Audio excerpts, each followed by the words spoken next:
Nursery থেকে আগের দিন ফুলের গাছ আনার সাথে একটা ইনডোর প্ল্যান্টও এনেছিলাম।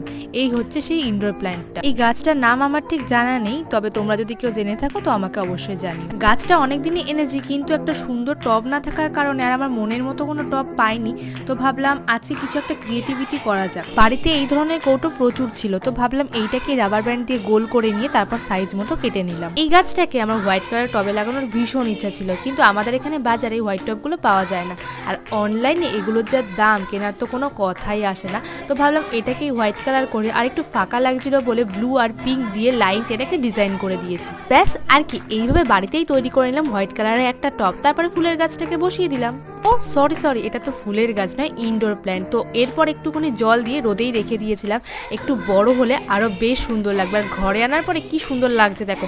আমার যতদূর মনে হয় এটা বোধহয় ক্রিসমাস ট্রি। তোমরা কিন্তু অবশ্যই জানিও। ভালো লাগলে চ্যানেলটা সাবস্ক্রাইব করে দিও। আজকের জন্য বাই বাই।